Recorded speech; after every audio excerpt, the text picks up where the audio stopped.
Take this cap off, just use a pry bar, pry behind it. Take a 22mm socket, take the lug nuts off.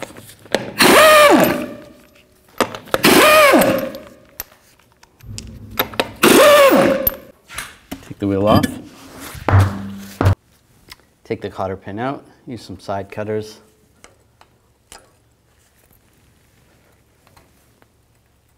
And slide the pin out. Take this cap off. We're going to remove this nut on the sleeve, use a 15mm socket. Loosen that up. You don't have to take the nut off completely. We're just going to spray this down with some rust penetrant. It's pretty rusty, so let that soak a little bit. Now remove the tie rod nut. Use a 21mm socket. To separate the tie rod from the knuckle, you can use different tools. We're just going to use a hammer and just tap it out because we're replacing it.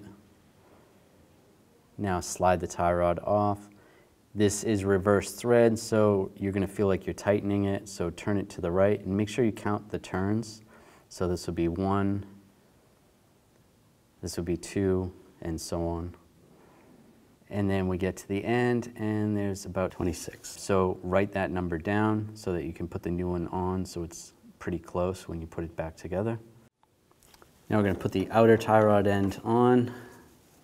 Now just make sure you go in reverse direction when you're going on, so it's almost like you're loosening, and count the turns. So that's 1, 2, 3, 4, 5, 6, 25, 26.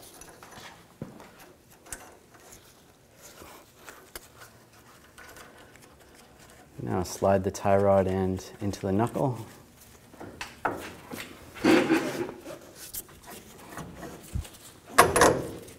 And put the castle nut on. Now I'm going to torque this nut to 66 foot-pounds. Make sure the hole lines up with the castle nut. If it doesn't line up and you can't get the cotter pin in, then just tighten it a little bit more. Take the new cotter pin and slide it in. Use some side cutters and just bend it, just like that. Trim the excess.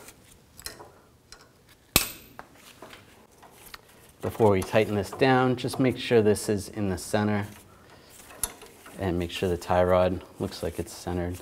It's pretty good. And now tighten it.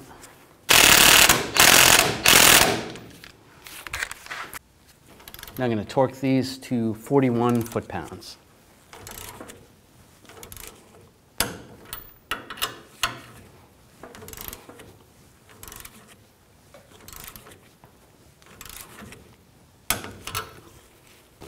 Put the tire back on.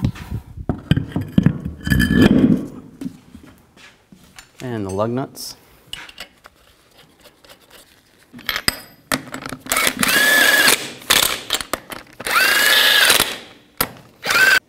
Now torque these lug nuts to 148 foot-pounds in a cross pattern to tighten the wheel down evenly.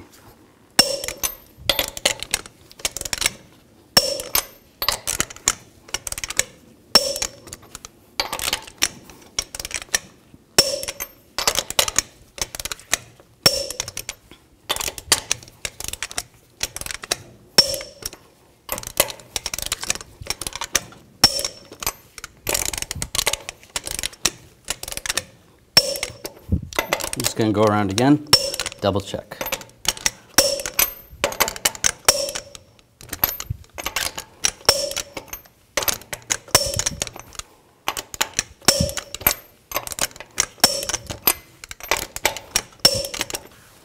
And put the cap on, line it up, give it a tap. If you have to, use a rubber mallet.